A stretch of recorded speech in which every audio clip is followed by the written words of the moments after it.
اس ماہ یہ بھی ختم ہوا، اللہ پاک اپنی بارگاہ عالیہ میں قبول و منظور فرمائے۔ آج انشاءاللہ العزیز تیسرے بارے کی ابتدا کریں گے۔ اس بارے میں جتنے مضامین اللہ پاک نے بیان فرمائے ان سب کے اوپر اللہ ہمیں عمل کرنے کی توفیق عطا فرمائے اور اس عمل کو ہمارے لیے کل قیامت والے دن ذریعہ کوشش و نجات بنائے۔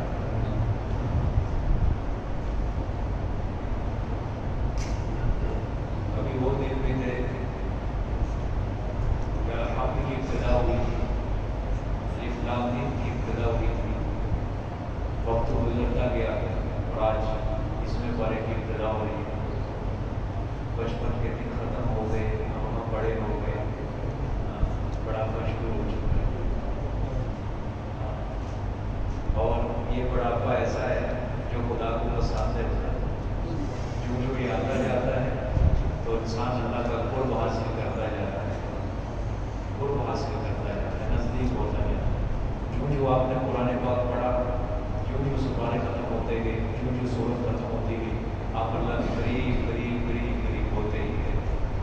اللہ آپ کو ہمیشہ اپنے رحمت کے سائے میں جگہ عطا فرمائے اور کل قیامت والے دن بھی اللہ پاک آپ سب کو اپنے قرب و جوار کے اندر جگہ اور مقام نصیب فرمائے۔ انبیاء، صدیقین، شہداء اور صالحین کی اللہ پاک معیت نصیب فرمائے، ان کے ساتھ اللہ پاک کھڑا ہونا نصیب فرمائے۔ سورۃ النساء کے اندر اللہ نے فرمایا کہ جو لوگ اللہ اور اس کے رسول کی اطاعت کرتے ہیں کل قیامت والے دن اللہ ان کو نبیوں کے ساتھ، صدیقین کے ساتھ، شہداء کے ساتھ، صالحین کے ساتھ کھڑا کرے گا۔ یعنی مرتبہ نہیں ہوگا لیکن ان کی معیت ان کے ساتھ کھڑا کرے گا، یہ ان کو اعزاز ہوگا۔ تو اللہ پاک سے دعا ہے اللہ پاک آپ سب کو یہ مقام، یہ اعزاز، یہ عزت، یہ مرتبہ نصیب فرمائے۔ آج ہی دیکھیے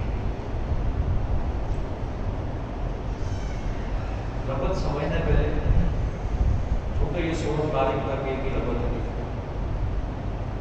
سورۃ النبا اس کے اندر سورۃ المرسلات کی بنسبت تخفیفات بطور ترقی اللہ پاک نے ذکر کیا۔ سورۃ المرسلات کے اندر آپ نے دیکھا قیامت کا ذکر، تخفیفات کا کتنا ذکر ہوا، لیکن سورۃ النبا کے اندر اللہ پاک نے بطور ترقی یہ اس چیز کا ذکر فرمایا، تخفیفات۔ مرسلات کے اندر اللہ پاک نے کیا فرمایا کہ آپ دیکھیں انما توعدون لواقع، آیت نمبر 7 دیکھیں، انما توعدون لواقع، اللہ نے کہا ہے سورۃ مرسلات کے اندر صرف یہی مذکور ہے کہ عذاب واقع ہوگا۔ کیا ہوگا؟ عذاب واقع ہوگا۔ اب دیکھو اللہ پاک ہمارے حضرت مولانا حسین علی رحمۃ اللہ علیہ پر کروڑوں رحمت برکتیں ان کے اوپر نازل فرمائے۔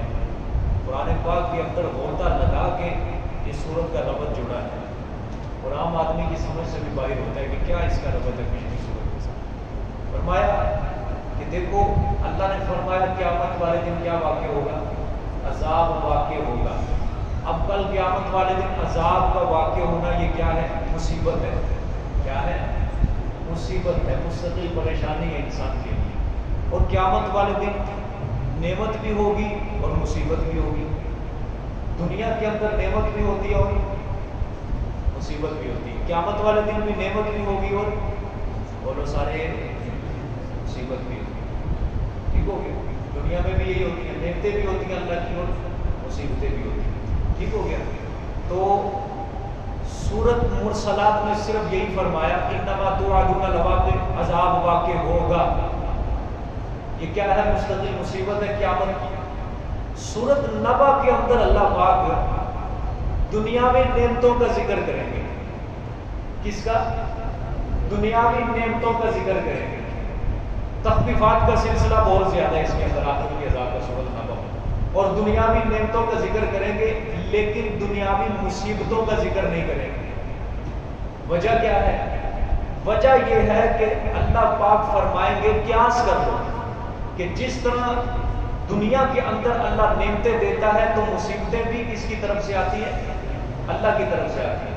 اللہ نے فرمایا اس کو قیاس کر لو دنیا کو آخرت پر، کہ جس طرح دنیا کے اندر نعمتیں بھی ہیں اور مصیبتیں بھی ہیں، اسی طرح کل قیامت والے دن کسی کے اوپر رحمت ہوگی اور کسی کے اوپر میرا عذاب ہوگا، کسی کے اوپر میری رحمت ہوگی اور کسی کے اوپر عذاب ہوگا۔ ربط آپ کو سمجھ آیا؟ سورۃ نبا کے اندر اللہ نے کون سی نعمتوں کا ذکر کیا؟ دنیاوی نعمتوں کا، مصیبتوں کا ذکر نہیں کیا، دنیاوی مصیبتوں کا ذکر نہیں کیا۔ اللہ نے فرمایا قیاس کرو کہ جس طرح دنیا میں نعمتیں بھی اللہ کی طرف سے ہوتی ہیں تو مصیبتیں بھی کس کی طرف سے ہوتی ہیں؟ اللہ کی طرف سے۔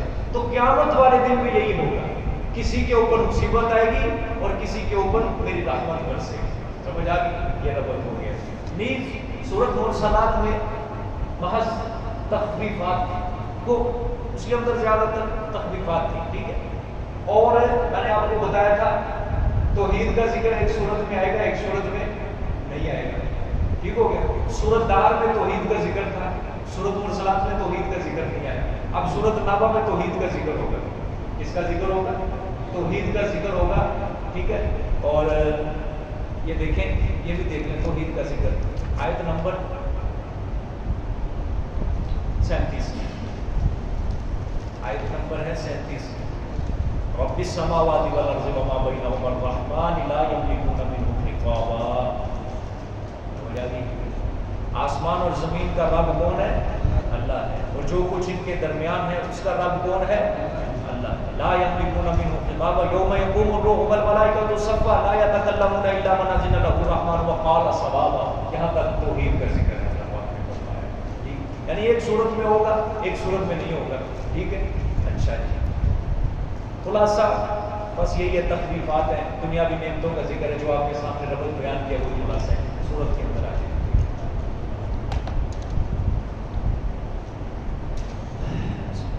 عما يتساءلون عن النبأ العظيم الذي هم فيه مختلفون كلا سيعلمون ثم كلا سيعلمون۔ اب یہ زجر ہے، یہ ڈانٹ ہے، اور کن کو ڈانٹ ہوگی؟ جنہوں نے قیامت کا انکار کیا، جنہوں نے قیامت کا کیا کیا ہے؟ انکار کیا۔ یہ اللہ پاک ان کو ڈانٹ بیان کر رہے ہیں، ان کو ڈانٹ رہے ہیں۔ فرمایا عما یتساءلون، کس بات کے بارے میں سوال کرتے ہیں یہ آپس میں، یعنی یہ کافر کس بات کے بارے میں سوال کر رہے ہیں؟ ڈانٹ ہے۔ طریقہ، انداز، بیان سب کیا ہے؟ ڈانٹ والا۔ کس بات کے بارے میں سوال کر رہے ہیں؟ یتساءلون، آپس میں، عن النبأ العظیم، اس بڑی خبر سے، یعنی اس بڑی خبر کے متعلق۔ عظیم کس کو کہا گیا ہے؟ قیامت کو، کس کو کہا گیا؟ اور پیچھے کیا ہے؟ نبا۔ نبا کہتے ہیں، نیچے لفظی ترجمہ لکھا ہوگا خبر، ٹھیک ہے۔ عربی میں نبا کہتے ہیں بڑی خبر کو، کس کو کہتے ہیں؟ جو بڑی خبر ہو، عظیم الشان خبر ہو، اس کو کہتے ہیں نبا۔ اسی سے نکلا ہے نبی۔ نبی کا مطلب ہوتا ہے خبر دینے والا، اور نبی جو ہوتا ہے وہ چھوٹی خبر دیتے ہیں۔ کون سی خبر دیتے ہیں؟ بڑی خبر۔ اور کس کی دیتے ہیں؟ بڑے کی دیتا ہے۔ بڑے کی کیا دیتا ہے؟ بڑی خبر دیتا ہے۔ اللہ اکبر، اللہ سب سے بڑا ہے۔ جب اللہ سب سے بڑا ہے تو اس کی خبر بھی کیا ہے؟ سب سے بڑی ہے۔ اسی سے نبی نکلا کہ خبر دینے والے اور بڑی بڑی خبریں دینے والے، ٹھیک ہو گیا؟ بڑی بڑی، جس طرح ہم دنیا میں جب کوئی نیوز چینل دیکھیں ہم کہتے ہیں فلاں چینل کیا ہے؟ بڑی خبر دیتا ہے۔ فلاں چینل کیا انٹرنیشنل ہے، بڑی خبر دیتا ہے۔ تو انبیاء جو ہوتے ہیں یہ بھی انٹرنیشنل ہوتے ہیں، یہ بڑی خبر دیتے ہیں۔ آسمان میں آ گئی کہ نہیں؟ اور وہ ایسی خبر دیتے ہیں جو ساری مخلوق کے لیے ذریعہ نجات ہوتی ہے۔ عما یتساءلون، کس چیز کے بارے میں یہ سوال کرتے ہیں؟ اچھا، یہ سوال کرنے والے کون ہیں؟ کون مراد ہے؟ مشرکین مکہ۔ آیت سورت چونکہ کہاں نازل ہوئی ہے؟ مکہ المکرمہ کے اندر نازل ہوئی ہے۔ کہاں نازل ہوئی ہے؟ مکہ المکرمہ کے اندر۔ تو مکہ مکرمہ کے اندر کافر تھے یا صحابہ کرام تھے؟ تو سوال کرنے والوں سے مراد کون ہے جی؟ مشرکین مکہ ہے، ٹھیک ہے۔ کس سے سوال کرتے ہیں؟ عما یتساءلون، کس چیز کے بارے میں آپس میں سوال کرتے ہیں؟ اب یہاں پہ پھر سوال ہوتا ہے کہ سوال کس سے کرتے ہیں؟ تو ایک قول اس کے اندر یہ ہے، نبی علیہ السلام سے سوال کرتے تھے یا صحابہ سے سوال کرتے تھے؟ وہ جو تم قیامت کے بارے میں کہہ رہے ہو وہ کب آئے گی؟ کب آئے گی؟ نبی علیہ السلام سے سوال کرتے ہیں، کبھی صحابہ سے سوال کرتے ہیں، دوسرا قول یہ ہے آپس میں سوال کرتے ہیں۔ نیچے لکھا ہوگا ترجمہ اسی کے متعلق، یتساءلون، ہاں پوچھتے ہیں، بس یہی لکھا ہے یتساءلون۔ عام اس کا معنی یہ بھی کیا گیا ہے کہ آپس میں وہ کیا کرتے ہیں؟ سوال کرتے ہیں ایک دوسرے سے۔ تو یہی مفسرین کے دو قول ہیں۔ ٹھیک، یہ اما جو لفظ ہے نا، اما، یہ دو لفظوں سے مرکب ہے۔ اصل میں تھا یہ عن ما، کیا تھا؟ عن ما، عن ما، عین زبر نون عن، میم زبر الف ما، دو لفظ ہے علیحدہ علیحدہ۔ عن کا مطلب ہوتا ہے سے، ما استفہامیہ ہے، کس چیز کے بارے میں، کس چیز کے متعلق، کس چیز سے متعلق، یہ اس کا معنی ہو رہا ہے عن ما۔ اب دیکھو زبان کے اوپر یہ لفظ کیا ہے؟ ثقیل ہے۔ پڑھو ذرا، عن ما پڑھو نا، ثقیل ہو رہے ہیں، بوجھل ہو رہے ہیں، پڑھنے میں دقت ہو رہی ہے۔ تو قرآن پاک کو یہ بھی اللہ نے احساس دیا کہ پڑھنے والے کو دقت نہ ہو، پڑھنے والے کو دقت نہ ہو، تو اس لیے عن ما کو چھوٹا کر کے اما، اب پڑھو اما، اب آسان ہے۔ تو یہ قرآن پاک کو اعزاز ہے۔ عن ما تھا، تو الف بھی آخر سے گرا دیا اور میم کو اس کے ساتھ ادغام کر دیا، ان کے ساتھ اما بنا۔ اس کا مطلب کس چیز کے بارے میں سوال کرتے ہیں؟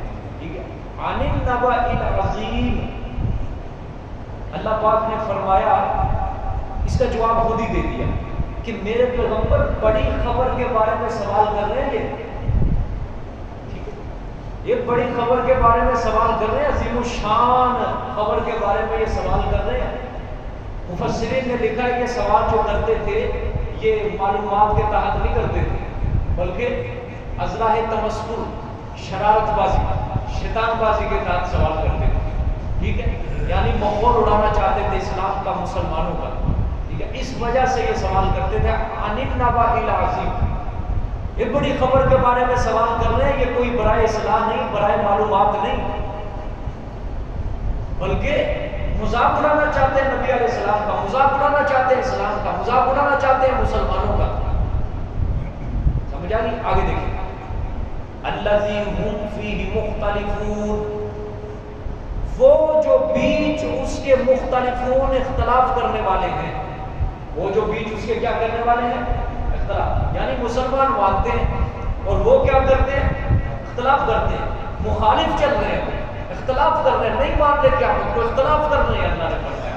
یعنی اب یہاں پہ آپ غور سے دیکھو، اللہ نے فرمایا اختلاف کون کر رہا ہے؟ بولو سارے، مشرک کر رہے ہیں، مسلمان اختلاف نہیں کر رہے۔ اب بولو، جو مخالف سمت چلتا ہے اصل اختلاف اور فساد وہ ڈالتا ہے، اور جو حق پہ چل رہا ہے وہ اختلاف نہیں ڈالتا۔ تو یہاں سے بھی پتا چلتا ہے کہ اصل فرقہ واریت وہ پھیلا رہا ہے جو باطل کے اوپر مبنی بات کرتا ہے، لیکن جو حق پر مبنی بات کرتا ہے وہ فرقہ واریت نہیں پھیلا رہا، بلکہ وہ حق بیان کر رہا ہے، وہ راہ حق کی طرف لوگوں کو گامزن کر رہا ہے۔ ٹھیک ہو گیا؟ اللہ کرے آج لوگوں کو یہ اصطلاح سمجھ آ جائے کہ اصل فرقہ واریت ہوتی کیا ہے، یہ اس طرح لوگوں کو سمجھ آ جائے کہ اصل فرقہ واریت کون پھیلاتا ہے۔ یہاں پہ ہمارے کہتے ہیں کہ فرقہ واریت وہ پھیلاتا ہے جو حق کی بات کرتا ہے، اور جو باطل کی بات کرتا ہے وہ کیا ہے؟ ان کے نزدیک وہ امن پھیلا رہا ہے، امت کو جوڑ رہا ہے، امت کو جوڑنے کی بات کر رہا ہے، یہ بہت اچھا مولوی صاحب ہے، بہت اچھا مولوی صاحب ہے۔ جہاں جاتا ہے کوئی بھی اس کے اوپر اعتراض نہیں کرتا، سارے اس سے خوش ہو جاتے ہیں، بریلوی بھی خوش ہیں، دیوبندی بھی خوش ہیں، اہل حدیث بھی خوش ہیں، حتیٰ کہ اہل تشیع بھی خوش ہیں، حتیٰ کہ عیسائی بھی خوش ہیں۔ یہ مولوی تو نہیں ہے، اس سے بڑا دنیا میں منافق کوئی نہیں۔ میرے محمد عربی صلی اللہ علیہ وسلم سے بڑی شان والا کون ہو سکتا ہے؟ یہودی آپ سے ناراض تھا، مانا یہودیوں نے، عیسائی اختلاف کرتے تھے، خوش تھے عیسائی، یہودی خوش تھے، مشرکین مکہ خوش تھے، اور مولوی صاحب سبحان اللہ ہر کوئی خوش ہے۔ الیاذ باللہ نبی سے بھی بڑا مرتبہ لے گیا کہ سب کو خوش رکھا ہوا مولوی صاحب نے، یہ مولوی کو بہت اچھا ہے۔ سورۃ بقرہ کے اندر اللہ پاک نے منافقین کو کہا وَإِذَا قِيلَ لَهُمْ لَا تُفْسِدُوا فِي الْأَرْضِ، اور اے منافقوں زمین میں فساد نہ کرو. آگے سے وہ کہتے تھے قَالُوا إِنَّمَا نَحْنُ مُصْلِحُونَ، کہتے تھے ہم فساد نہیں کر رہے، ہم تو اصلاح کرانے والے ہیں، جوڑنے والے ہیں، توڑنے والے نہیں. اللہ نے فرمایا سن لو دھیان سے، اصل میں تم ہی فسادی ہو. کیا ہو؟ اصل میں بڑے فسادی تم ہو. تم اصلاح نہیں کر رہے، تم فساد مچا رہے ہو زمین کے اندر. ظالموں، نہ تم ادھر کے ہو اور نہ تم ادھر کے ہو، تم درمیان کے کھڑے ہو، درمیان میں پھنسے ہوئے، نہ ادھر کے ہو مسلمانوں کی طرف نہ ادھر کے ہو کے رہتے ہو، درمیان میں پھنسے ہوئے. مسلمانوں کی طرف آتے ہو تو کہتے ہو قالوا آمنا، اپنے شیطانوں سے ملتے ہو تو کہتے ہو ہم تمہاری طرف ہیں. تو تم یہ اصلاح نہیں کر رہے. منافق سمجھتے تھے کہ جب یہ ملے جلے جو ہم رہ رہے ہیں نا، مشرکین کے ساتھ بھی رہ رہے ہیں، ادھر مسلمانوں کے ساتھ بھی ہم رہ رہے ہیں، تو یہ ہم ان دونوں کے درمیان اصلاح کروا رہے ہیں. وہ سمجھتے تھے بہت بڑا یہ ہنر ہے ہمارے پاس کہ ہم نے دونوں کو خوش رکھا ہو. اللہ نے فرمایا سن لو الا انہم هم المفسدون، خبردار سن لو بے شک یہی فساد مچانے والے ہیں زمین کے اندر. بات سمجھ میں آ رہی ہے؟ تو آج جو مولانا صاحب سے سب کوئی راضی ہے، ساری مسجد راضی ہے، سارے لوگ مجمع راضی ہے، کوئی ناراضی نہیں ہے، تو مولانا صاحب نے حق نہیں بیان کیا، مولانا صاحب نے فساد ہی بیان کیا، حق نہیں بیان کیا. اس لیے اگر مولانا صاحب سچی اور حق بات بیان کرتے تو آدھا مجمع ان کے حق میں ہو تو آدھا مجمع ان کے خلاف ہو. سمجھ آ رہی کہ نہیں بات؟ اللہ پاک نے فرمایا اللہ فیہ مختلف، وہ جو بیچ اس کے کیا کرتے ہیں؟ اختلاف کرتے ہیں. اچھا، اللہ نے آگے اس کا 2 بار جواب دیا تاکید کے لیے. 2 بار فرمایا کلا سیعلمون، پھر فرمایا ثم کلا سیعلمون. کلا ہرگز ایسا نہیں کرنا چاہیے تھا ان کو، کلا ہرگز نہیں، ایسا نہیں کرنا چاہیے تھا ان کو. کیا مطلب؟ کہ ان کو قیامت کے متعلق بحث اور تحقیق کے اندر نہیں پڑھنا چاہیے تھا، کیونکہ یہ چیز بحث اور تحقیق سمجھ میں آنے والی نہیں ہے. یہ چیز بحث سے نہیں سمجھ آئے گی، یہ قیامت، یہ چیز تحقیق سے نہیں سمجھ آئے گی. بس اس کے اوپر ایمان لاؤ، قیامت آئے گی، حشر و نشر ہوگا، دوبارہ زندگی ملے گی، دوبارہ تمہیں اٹھاؤں گا. پھر اللہ نے فرمایا ثم کلا سیعلمون، پھر ہرگز ایسا نہیں کرنا چاہیے تھا ان کو. قیامت کے متعلق بالکل ان کو ایسے سوال نہیں کرنے چاہیے تھے، یہ تحقیق کے اوپر مبنی سوال نہیں کرنے چاہیے تھے. اللہ نے فرمایا جب ان کی آنکھیں بند ہوگی، عالم غیب کا مشاہدہ کریں گے، ان کو وہیں سے پتہ چل جائے گا کہ قیامت آنے والی ہے. جب عالم برزخ میں پہنچ جائیں گے تو ان کو ضرور پتہ چل جائے گا کہ قیامت کیا ہے، ضرور آنے والی ہے. سارے عالم غیب کا کیا کر لیں گے؟ اس وقت مشاہدہ کر لیں گے. بات سمجھ میں آ رہی ہے؟ اللہ آگے دیکھیے.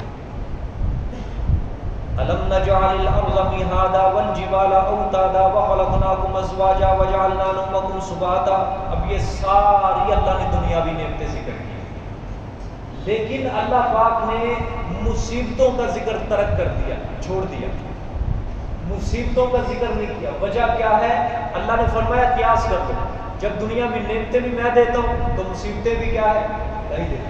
جب دنیا میں نعمتیں اور مصیبتیں میں دیتا ہوں تو آخرت کے اندر بھی نعمتیں اور مصیبتیں کون دے گا؟ اللہ پاک. ٹھیک ہو گیا؟ اچھا دیکھیں، أَلَمْ نَجْعَلِ الْأَرْضَ مِهَادًا، آیا نہیں بنایا ہم نے زمین کو بچھونا؟ مہادا کیا؟ بچھونا. اس کو کہتے ہیں جی بچھونا، بستر کو. میں ایک مثال کے ذریعے سمجھاتا ہوں. اللہ نے فرمایا زمین کو بچھونا بنایا. آپ رات کو جب سوتے ہیں، آپ کی چارپائی ڈھیلی ہو جائے، ہلتی ہے، کان پڑ جائے، آپ کے آرام میں خلل آئے گا یا نہیں آئے گا؟ ٹھیک ہے، خلل آئے گا. یا نیچے جو میٹرس بچھایا ہوا ہے وہ اوپر نیچے ہو، ٹھیک ہے، خراب ہو تو خلل آئے گا یا نہیں آئے گا؟ تو وہ بچھونا تو نہیں ہوگا. بچھونا تو کہتے ہیں آرام دہ چیز، جس کو کہتے ہیں مہادا، آرام دہ چیز. تو اللہ نے فرمایا زمین کو بچھونا بنایا. وجہ کیا ہے؟ ساکن کر دیا اسے. کیا کر دیا؟ ہلتی نہیں ہے، ہلتی نہیں ہے. پہلے پانی تھا، اس کے اوپر اللہ نے زمین کو بچھایا. آگے دیکھیں، والجبال اوتادا، اور پہاڑوں کو میخیں. کیا بنایا؟ سبحان اللہ، اللہ کی میخیں. پہاڑ اتنا بڑا بلند ترین پہاڑ اللہ نے فرمایا میخیں ہیں. قدرت ہے اللہ پاک کی، کمال قدرت کہ زمین کے اوپر اللہ نے بچھایا تھا پانی کو، اب زمین ہلنے لگی. اچھا اللہ پاک ایسے بھی زمین کو ساکن کرنے پر قادر تھا، کیا تھا؟ قادر تھا، لیکن چونکہ بسانا کس کو تھا؟ انسان کو. اس لیے اس کے کھانے کے اندر بات ڈالنے کے لیے اللہ پاک نے پہاڑوں کو میخیں بنا کر گاڑ دیا کہ جس طرح تم کسی چیز کو میخیں گاڑ کر مضبوط کرتے ہو، ہم نے بھی اپنی زمین کو میخیں گاڑ کر مضبوط کیا. یہ ڈیسک بنا ہوا ہے، اس کے اندر میخیں گاڑی ہوئی ہیں، کیوں ہے؟ مضبوطی کے لیے، ہر چیز کی مضبوطی کے لیے. تو اللہ نے فرمایا زمین کو جب ہم نے پانی کے اوپر بچھایا ہے تو یہ ہلنے لگی، ڈولنے لگی، ساکن نہیں تھی. پہاڑ مضبوط بھاری پہاڑ ہم نے اس کے اوپر رکھ کے زمین کو مستحکم کر دیا، مضبوط کر دیا تاکہ یہ ہلے نہ کبھی نہیں. اور اگر زمین ساکن نہ ہوتی، نہ ہلتی، یہ زمین ساکن نہ ہوتی یعنی ہلتی رہتی، پھر کیا ہونا تھا؟ انسانی زندگی یہاں پہ تباہ ہو جانی تھی، ابتر ہو جانی تھی، نہیں جی سکتے تھے ہم یہاں پہ. ہاں تو تھوڑی سی ویسے زمین ہل جائے ایک سیکنڈ کے لیے،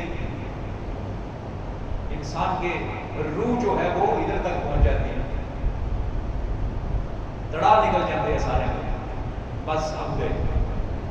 اور ویسے اگر یہ ہلتی رہتی ہمیشہ تو پھر انسان اس پہ زندگی گزارنا ناممکن ہو جاتی، اس لیے گھر بنانا ناممکن ہو جاتا، رہائش کرنا ناممکن ہو جاتا، کام کرنا ناممکن ہو جاتا. لیکن اللہ نے یہ کیوں مستقل نعمت بنائی ہے؟ لم نجعل الارض مہادا، ہم نے زمین کو بچھونا بنایا ہے، پہاڑوں کو میخیں بنایا ہے. کس کے لیے بنایا ہے؟ انسان کے لیے. اچھا بعض نعمتیں ایسی ہوتی ہیں جو اللہ پاک کی عام نعمتیں، بعض نعمتیں اللہ کی ہوتی ہیں خاص، جو کسی کو اللہ پاک دیتا ہے. ٹھیک، یہ نعمتیں کیا ہیں؟ خاص ہیں، عام ہیں، عام نعمتیں. ٹھیک، ان کا ذکر اللہ کر رہے ہیں. اچھا یہ صرف انسان کے لیے خاص نہیں ہے، یہ جانوروں کے لیے بھی، یہ رینگنے والے جانوروں کے لیے بھی، یہ حشرات الارض کے لیے بھی، یہ پرندوں کے لیے بھی ہے، ہر کسی مخلوق کے لیے. بات سمجھ آ رہی ہے کہ نہیں؟ عام نعمتیں ہیں یہ. اللہ پاک فرماتے تمہارے لیے بنائی. اللہ فرماتے آسمان کو چھت بنائے، کس کے لیے بنائے؟ انسان کے. زمین کو بنایا کس کے لیے؟ انسان کے. ہر انسان کی لیے یہ اللہ کی نعمت ہے. تو جس کے پاس اللہ کی اتنی نعمتیں ہو تو پھر وہ انسان اپنے آپ کو کہے کہ میں غریب ہوں. کیا کہے؟ غریب. سوال بنتا ہے نہیں. یہ نعمتیں عام ہیں اللہ کی، ہر کسی کے لیے خاص ہے. زمین ہلتی، کوئی انسان ہی اس کے اوپر زندہ نہ رہ سکتا ہے، سب کے لیے زندگی گزارنا ناممکن ہو جاتا. سورج نہ ہوتا، سب کے لیے زندگی گزارنا ناممکن ہو جاتا. سورج چڑھتا ہے، انسان دن بھر معاش کے لیے نکلتا ہے، اپنے پیٹ کا دھندا کرتا ہے، اپنے آپ کو مارتا ہے. یہ کیا ہے؟ یہ سورج سب کے لیے کیا بنا ہوا ہے؟ رحمت بنا ہوا.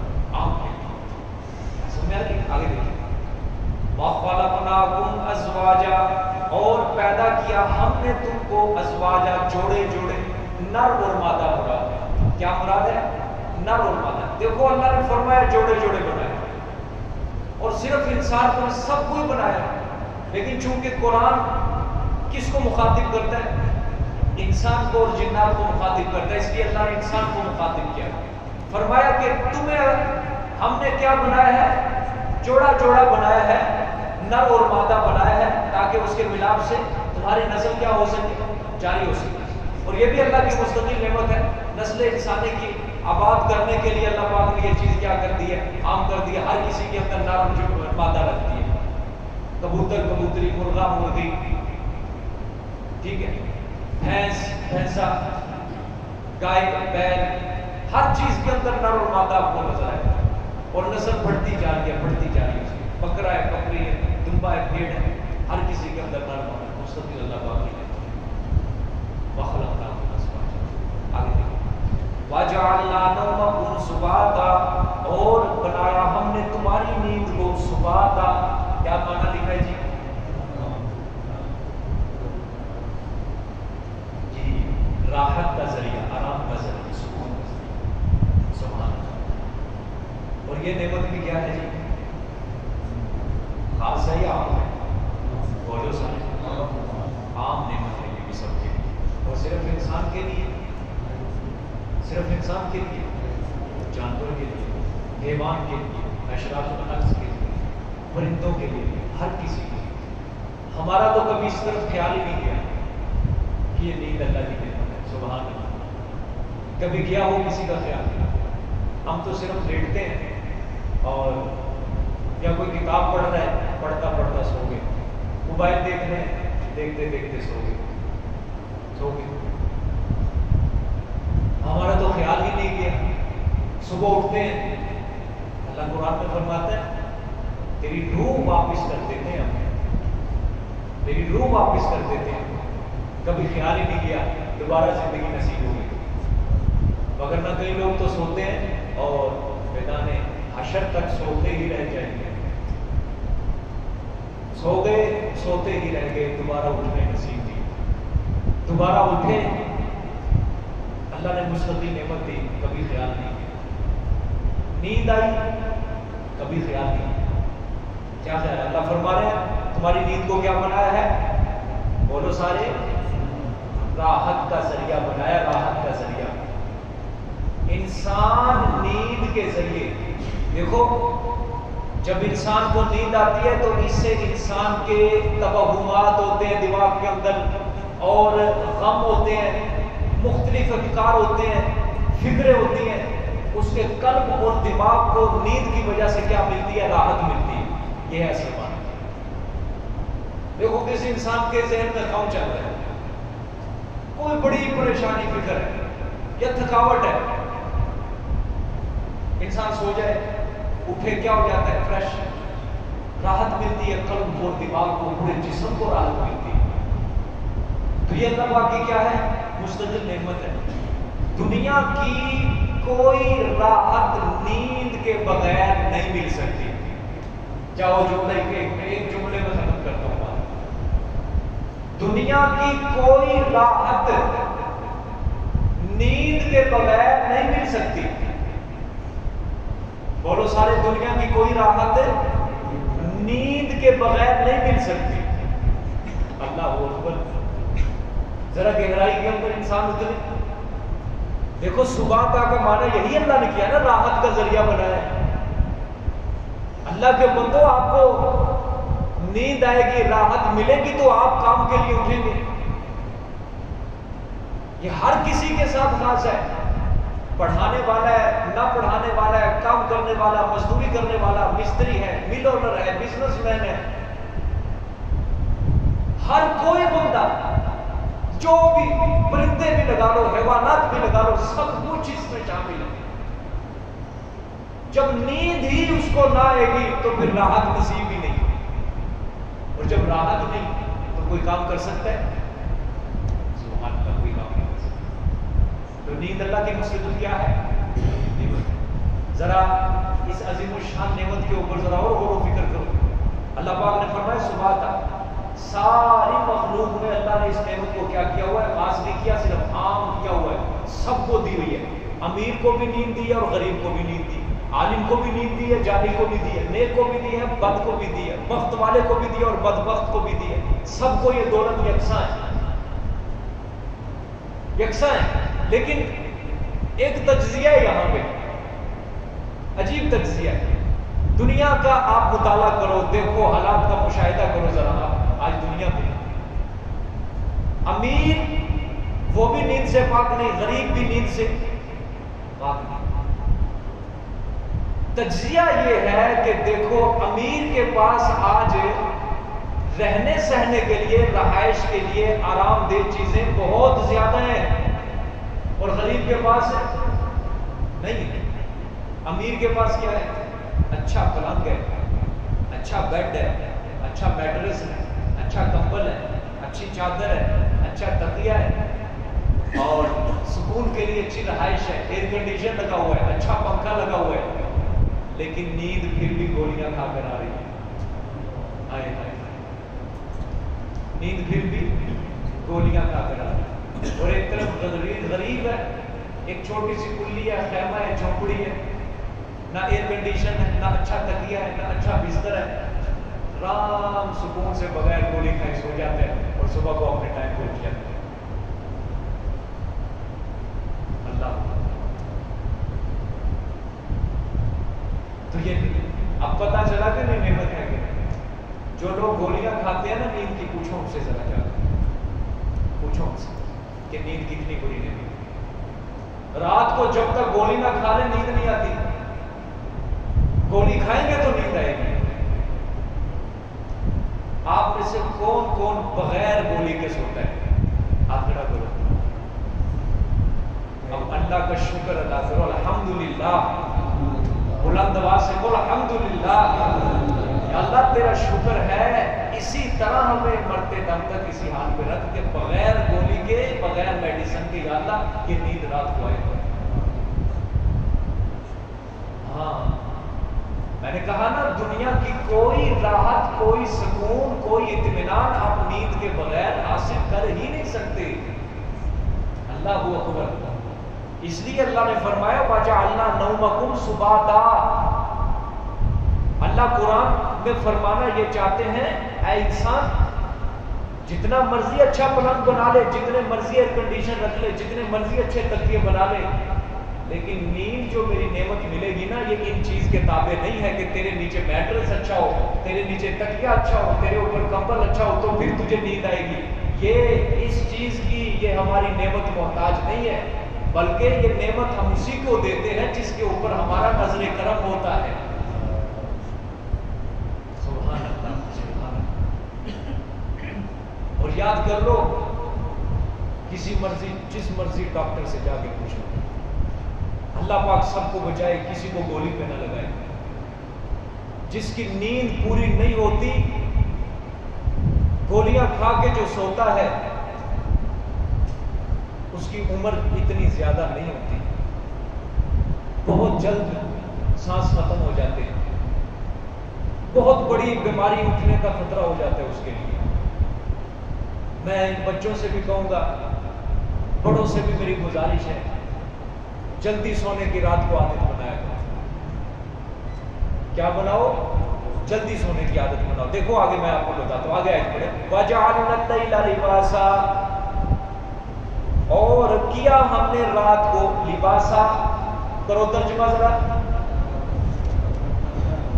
پردہ، لباسا چھپنے کا.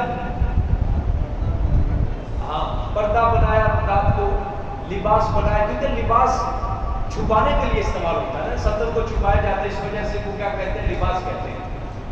ٹھیک ہے آگے بھی دیکھیں. وَجَعَلْنَا النَّهَارَ مَعَاشًا.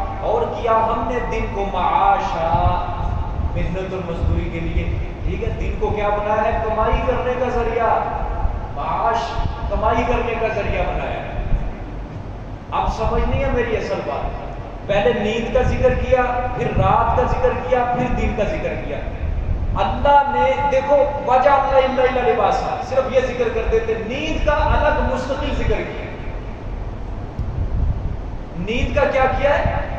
مستقل الگ ذکر کیا. اللہ فرمانا یہ چاہتے ہیں اگرچہ رات آ جائے، لیکن نیند تو ہماری مرضی سے آئے گی اور تیری مرضی سے تھوڑی آئے گی. اس لیے اللہ نے الگ سے نیند کو ذکر کیا ہے. مگر نہ اللہ کو کیا ضرورت تھی نیند الگ ذکر کرتے؟ رات ہمارے ذہن میں تو یہ تھا رات آئے گی تو نیند بھی آ جائے گی. یہی ہوگا نا، رات آئے گی تو نیند بھی آ جائے گی. اللہ نے فرمایا نا رات آ جائے گی، نیند ہماری مرضی سے آئے گی، کیونکہ وہ ہماری نعمت ہے جس سے ہم راضی، جس پہ ہمارا نظر کرم اور مہربانی، نیند اس کو ملے گی. جس کی نیند پوری نہیں ہے، قدرت سے ہٹ کر اس کو نیند آ رہی ہے گولیاں کھا کے، تو سمجھو کوئی نہ کوئی جسم کے اندر سائیڈ ایفیکٹ ایسا اٹھنے والا ہے کہ وہ مخالف صرف چل پڑی یہ چیز. مخالف سے جب ظاہری بات ہے جب فطرت کے مخالف ہم چل پڑے، انسان کا کوئی حصہ فطرت کے مخالف چل پڑا تو اندر کوئی راحت تو نہیں ہے، کوئی سکون اور صحت مندی کی علامت تو نہیں ہے، یہ بہت بڑی بیماری کا خطرہ ہے۔ اور اب میں یہ بات یہ سمجھانا چاہتا ہوں، جب اللہ نے قرآن میں کہہ دیا رات کو ہم نے کیا بنایا ہے، لباس بنایا، چھپنے کی جگہ بنایا۔ اب سنو اصل مسئلہ کیا، ربط جوڑنے لگا ہوں پچھلے کے ساتھ۔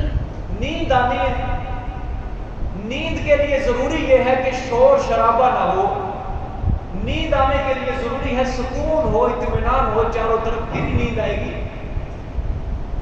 تو اللہ نے فرمایا دیکھو ہم نے انسان تیرے لیے ہم نے انتظام کتنا اچھا کیا کہ تجھے راحت حاصل ہو جائے، تجھے سکون حاصل ہو جائے۔ فرمایا ساری رات کو ہم نے کیا کر دیا، ڈھانپ دیا، ہم نے دن کو ختم ہی کر دیا، ہم نے اندھیرا کر دیا تاکہ چاروں طرف چاروں اطراف سکون کی فضا قائم ہو جائے۔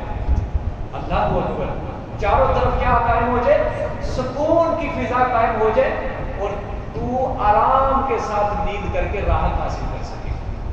اور پھر جب تو راحت حاصل کر لے گا تو پھر رات گزرے گی، کیا چڑھے گا، دن چڑھے گا۔ وَجَعَلْنَا النَّهَارَ مَعَاشًا، جب تجھے راحت ملے گی اور پھر ظاہری بات ہے تو کس کے لیے جائے گا، کمائی کرنے کے لیے جائے گا، مزدوری کے لیے جائے گا۔ اور ظاہری بات ہے مزدوری تو کس کے لیے کرے گا، پیٹ کے لیے کرے گا، پیٹ کے لیے، جسم پالنے کے لیے۔ تو جسم پالے گا تو اس کے لیے کیا ضروری ہے، مزدوری ضروری ہے، محنت ضروری ہے۔ محنت کس طرح کرے گا، اس کے لیے تجھے نیند کی ضرورت ہے۔ تو نیند کو سکون میں لانے کے لیے تیرے لیے کیا ضروری ہے کہ وَجَعَلْنَا اللَّيْلَ لِبَاسًا، کہ رات کو ہم نے کیا بنا دیا، لباس بنا دیا، چاروں اطراف میں ہم نے سکون کو قائم کر دیا تیرے لیے۔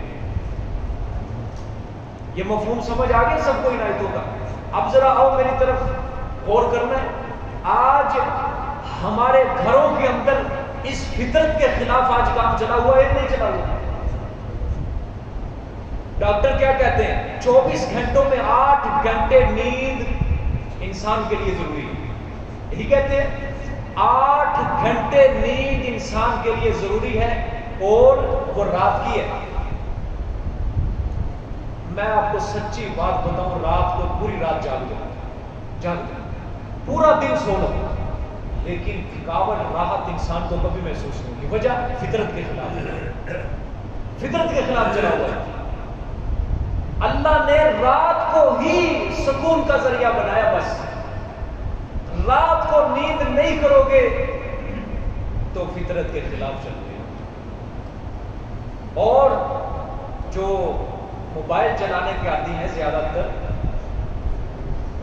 ٹھیک ہے، زیادہ تر جو عادی ہیں موبائل چلانے کے، آپ دیکھتے جائیں ان کا حال کیا ہوتا ہے، 2-2 3-3 بجے تک موبائل چلانا، اور تہجد کا وقت آنا سو جانا، فجر بھی نہیں پڑھنی، سوئے رہنا، فجر کے بعد بھی سوئے رہنا، اور اشراق پہ بھی سوئے رہنا، صبح 9 بجے اٹھنا، منہ کالا کر کے مزدوری کرنے کے لیے، کمائی کرنے کے لیے جانا۔ کیا لعنت ایسی زندگی کے اوپر، ساری رات گناہ میں گزار دی، نہ فجر، نہ تہجد، نہ اشراق، نہ فجر کے بعد کوئی عبادت، نہ تلاوت قرآن، اور صبح اٹھ کے منہ اٹھا کے جا رہے رزق حاصل کرنے کے لیے،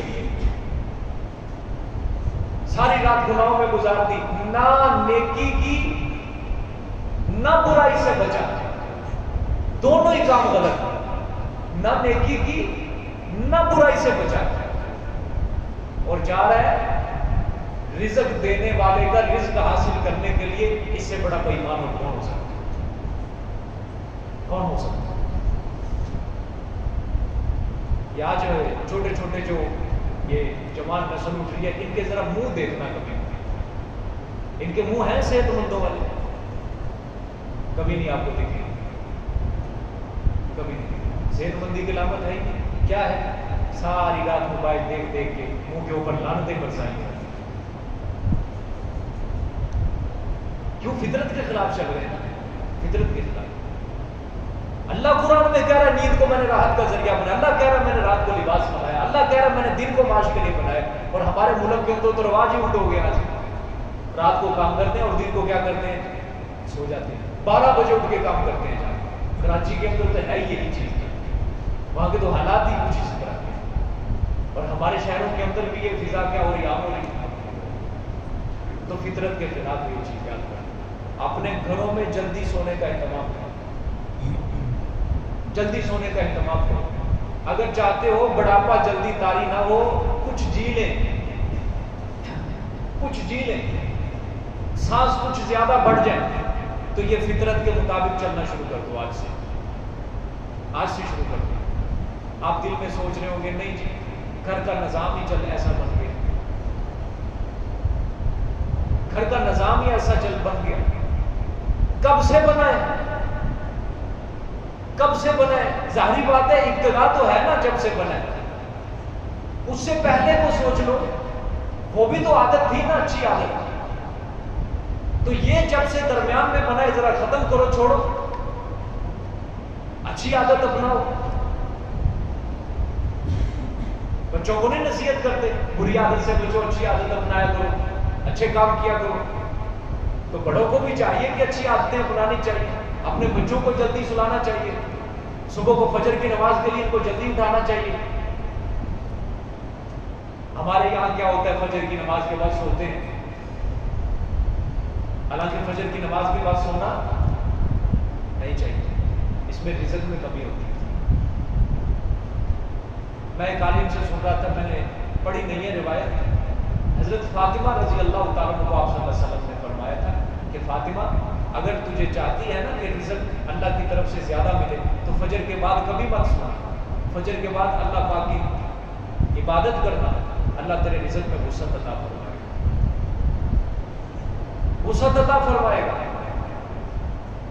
پہلے لوگ آپ دیہاتوں کے اندر دیکھیں، شہروں کے اندر بھی رواج تھا، آج سے کئی سال پہلے چلے جائیں، صبح فجر کے بعد بچوں کی بچیوں کی گھروں سے قرآن کے پڑھنے کی آوازیں آیا کرتی آتی تھی نا دیہاتوں کے اندر، آج بھی ہم نے دیکھا ہے اپنی آنکھوں سے، صبح چھوٹی چھوٹی بچیاں جا رہی ہوتی ہیں ایسے اسکارف باندھ کے، اور سپارہ انہوں نے ایسے سینے سے لگایا ہوتا ہے، بچے جا رہے ہوتے ہیں سپارہ سینے سے لگایا ہوتا ہے، ایسا خوبصورت منظر، اور کبھی کسی گھر سے تلاوت کی آواز آ رہی ہے، کبھی کسی گھر سے تلاوت کی آواز آ رہی ہے، سبحان اللہ۔ اور شہروں کے اندر کیا ہوتا ہے، جیسے یاجوج ماجوج گزر گئی ان کے اوپر، فجر کے بعد دیکھنا کبھی گلیوں میں گشت کرنا، یوں لگتا ہے یاجوج ماجوج گزری ہوئی ہے ان کے اوپر، کہ ہے رہتا ہی کوئی نہیں ہے، جیسے کسی علاقے کے اوپر مسائل مار دیا جائے سناٹا ہو جاتا ہے۔ کیا کہتے ہیں، کبھی تو قوم آباد تھی یہاں پہ، فجر کے بعد یہ منظر ہوتا ہے، وہ عبادت کرتے تھے، ہمارا فجر اللہ ہوتا ہے، سمجھ آ گئی؟ فطرت کے خلاف سارے کام اپنائے ہوئے ہیں۔ خاک رزق میں بہتری آئے گی، خاک رزق میں اضافہ ہوگا جب چل ہی تم اللہ کی وہ ساری نعمتوں کے خلاف رہے۔ اور یہاں پہ ایک بات آپ کو بتاتا ہوں، نیند پوری کرو، نیند پوری نہیں ہے جسم کی خرابی ہے، بیماری لگی ہوئی ہے جسم کو، انسان کی تجوریاں بھری ہوئی ہیں پیسے سے، گھر میں سونا بھی چاندی بھی رکھی ہوئی ہے، سارا کچھ ساری نعمتیں جہان کی اس کے گھر کے اندر ہے، اور اس کی جسم اس کی باڈی اچھی نہیں ہے، صحت مند نہیں ہے، کیا فائدہ ایسی دولت کا کرنے کا؟ جوتے کی نوک پہ رکھو ایسی دولت کو کہ آپ کے جو سب سے بڑی دولت اللہ نے آپ کی باڈی عطا کی ہے یہی اچھی نہیں ہے۔ میری بات سمجھ میں آ رہی کہ نہیں آ رہی؟ سب سے بڑی دولت انسان کے لیے انسان کا جسم ہے۔ ہائے اللہ، دیکھتے نہیں آپ بڑے بڑے کروڑوں پتی ہم نے دیکھے اپنی آنکھوں سے، اللہ کی ہر نعمت اس کے گھر میں موجود ہے، فریزر بھرا پڑا ہے، لیکن کھانا نصیب نہیں ہے، پیسے ہیں لیکن ان پیسوں کی کوئی چٹخاری چیز کھانا نصیب نہیں ہے، حتیٰ کہ سبزیاں بھی ان کو نصیب ہیں تو ڈاکٹر نے کہا ہوا ہے ابال کے کھانی ہے، تمہیں ابال کے اس میں نمک نہیں استعمال کرنا، مرچ نہیں استعمال کرنا، مگر نہ تیری جان کو خطرہ ہے۔ یہی ہوا پڑا ہے آج، کیا کرنا ایسی دولت کا؟ اس سے اچھا پھر قبر ہی اچھی ہے، سکون مل جائے گا، کلمہ شہادت پڑھو اور قبر میں جاؤ، اللہ پاک بخش دیں گے، اور کرامن کاتبین سوال جواب حساب کتاب آسان ہوگا۔ کیا فائدہ دنیا کے اندر؟ ساری نعمتیں ہونے کے باوجود ان نعمتوں کو استعمال نہیں کر سکتا بیچارہ. ہائے اللہ، قدرت کا کھیل بھی دیکھو کیسا عجیب. اور ادھر دیکھو غریب، اس کا جسم بھی صحت مند ہے، سب کچھ ہے، لیکن صرف سہولیات نہیں ہے نا، ہر چیز کھا بھی رہا ہے، پی بھی رہا ہے، نیند بھی پوری کر رہا ہے، جسم بھی اچھا ہے. سب سے بڑی دولت اس کے پاس ہے، سب سے بڑی دولت اس کے پاس. اس لیے میں آپ سب سے درخواست سے کہتا ہوں، اپنے جسم کو، اپنے باڈی کو چھوڑو. یہ آپ کو اللہ نے دولت دی ہے سب سے بڑی. اس فطرت کے مطابق چلو، اپنے جسم کو کم از کم مشقت کے اندر ڈالو. جو حضرات جن کا کام ہے پورا دن کرسی کے اوپر بیٹھ کے کام کرنا، ایسے حضرات سے بھی میں گزارش کرتا ہوں کہ اپنے جسم کو کم از کم مشقت کے اندر ڈالو، محنت کے اندر ڈالو. صبح کی سیر کرو، گھنٹہ سیر کرو، پوری آدھا گھنٹہ سیر کرو، آدھا گھنٹہ ایکسرسائز کرو، ورزش کرو. آپ کی صحت ہے تو سب کچھ ہے، صحت نہیں تو کچھ بھی نہیں ہے. آپ کی صحت ہے تو آپ کی دنیا ہے، آپ کی صحت ہے تو آپ کا دین ہے. صحت نہیں، نہ دین ہے نہ دنیا، میں دونوں چیزیں ذکر کر رہا ہوں اندر. آپ کی صحت اچھی نہ ہو، اللہ معاف کرے، 100 بار بچائے، نہ آپ نماز پڑھ سکتے ہیں دینی اعتبار سے، نہ زمین پہ سجدہ کر سکتے ہیں. کیا ہو جائے گا؟ ڈاکٹر کہہ دے گا لیٹ کے نماز پڑھنی ہے، اشاروں سے پڑھنی ہے. صحت ٹھیک نہیں ہے، کیا کہے گا ڈاکٹر کہ بھائی آپ کام پہ نہ جائیں، کام ختم کر دیں، کم کر دیں، آپ کام کمائی نہیں ہوگی، ذریعہ معاش کمزور ہو جائے گا. وجہ کیا ہے؟ جسم خراب ہے، صحت ہی نہیں. تو یہ میں ساری باتیں اسی آیت کے تحت سمجھا رہا ہوں. آج ہم فطرت کے خلاف چل رہے ہیں، اللہ کے بندوں فطرت کے خلاف چل رہے ہیں. آج مت چلو ان باتوں کے خلاف. جو انسان پھر فطرت کے خلاف چلے گا تو کون سی وہ ترقی حاصل کر لے گا؟ تو اس لیے میں آپ سے کہتا ہوں صبح کی سیر کرو، ایکسرسائز کرو، اپنے جسم کو فٹ رکھو، اچھا رکھو، اپنی خوراک کو اچھا رکھو، رات کی نیند پوری کرو. یہ سب سے بڑی چیز ضروری ہے جو اللہ تعالیٰ قرآن میں کہہ رہا ہے. کتنے پیارے انداز میں اللہ نے فرمایا، وَجَعَلْنَا نَوْمَكُمْ سُبَاتًا، تمہاری نیند کو ہمارے لیے راحت کا ذریعہ ہوئی ہے. تو انسان خود ہی نیند پوری نہیں کرتا تو کہاں اس کو راحت ملے گی؟ جب راحت نہیں ملے گی تو جسم اس کا کس طرح اچھا رہ سکتا ہے؟ تو سمجھ لو آپ کی سب سے بڑی کائنات، آپ کی سب سے بڑی دولت جو آپ کے پاس ہے وہ آپ کا جسم ہے دنیاوی اعتبار سے. اور آپ کا جسم فٹ ہوگا، آپ کی دنیا بھی بنی رہے گی، آپ کی صحت بھی، آپ کا دین بھی بنا رہے گا. سمجھ آ گئی؟ آگے دیکھو، بابا نے نا فوقکم سبع شدادا، اور بنایا ہم نے تمہارے اوپر 7 آسمان شدادا مضبوط. پھر دیکھیں وَجَعَلْنَا سِرَاجًا وَهَّاجًا، اور کیا ہم نے چراغ کو وہاجا، چمکتا ہوا. اس سے کیا مراد ہے؟ چمکتا ہوا ہم نے کہ اس کو ہم طلوع کرتے ہیں، کائنات کو روشن کرتے ہیں. وجہ تاکہ انسان کو کام کرنے کے اندر کیا ہو؟ آسانی ہو. روشنی ہوگی تو کام کر سکے گا، روشنی نہیں ہے تو کام بھی نہیں کر سکے گا. تو اب تو ماشاءاللہ جدید دور ہے، سورج کی کرنوں سے، سورج کی تپش سے کیا کیا کچھ انسان حاصل نہیں کر رہا. اللہ نے انرجی رکھ دی ہے اس کے اندر، اور ایسی انرجی رکھ دی دنیا کے اندر کتنے سولر سسٹم آباد ہو گئے، لیکن اس کی انرجی نہیں ختم ہو رہی، اس کی بیٹری نہیں ختم ہو رہی اوپر سے. تو یہ کس کی کاریگری ہے؟ ساری اللہ کی کاریگری. اب یہ آلہ کی رب کو بات نصیبان، تم اپنے رب کی کون سی نعمت کو چھوٹا ہوگی؟ کہ دنیا والا اگر کوئی اپنی صنعت ایجاد کرے، یا تو مہینے بعد اس کے سپیئر پارٹ کمزور ہو جاتے ہیں، گریز دینی پڑتی ہے، اور ایک وقت آتا ہے 10 سال چلتی ہے، مشین ختم. یہ مشین دیکھو جو اوپر لگی ہوئی ہے سورج، سبحان اللہ، کتنے ہزار سال ہو گئے، لاکھوں سال ہو گئے، یہ مشین ابھی تک گھسی نہیں ہے، اس کو گریس کی ضرورت نہیں پڑی. تو یہ صنعت کس کی ہے؟ اللہ کی بنائی ہوئی چیز ہے، اللہ کی بنائی ہوئی. اور اللہ کی بنائی ہوئی چیز میں کبھی بھی کوئی عیب اور نقص پیدا نہیں ہو سکتا. ہاں انسان کو بھی جب اللہ پیدا کرتے ہیں نا، بہترین اور خوبصورت پیدا کرتے ہیں، لیکن یہ اپنے اندر عیب خود پیدا کر لیتے ہیں جب فطرت کے خلاف چلتا ہے.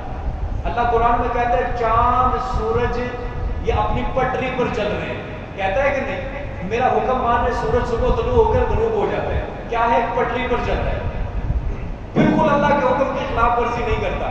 اور جس دن اس کو اللہ نے حکم دے دیا کہ اب ذرا رستہ بدلا بنا، مغرب سے طلوع ہو جائے، انسان گیا وہیں پہ، بند ہو گیا تو بند ہو جائے، ختم۔ پہلے جو ایمان لیا بس، اب جو کافر جتنی مرضی کلمہ پڑھ لیں سب کچھ ختم ہو گیا۔ تو میں کہنا یہ چاہتا ہوں فطرت کے مطابق چل رہا ہے نا، تو انسان اگر فطرت کے مطابق چلے گا تو اچھی زندگی گزارے گا، جب فطرت کے خلاف چلے گا تو اپنے اندر عیب اور نقص پیدا کر لے گا۔ بس یہ آج کے لیے اتنا کافی ہے۔ اللہ ہماری توفیق عطا فرمائے۔ حاضری دو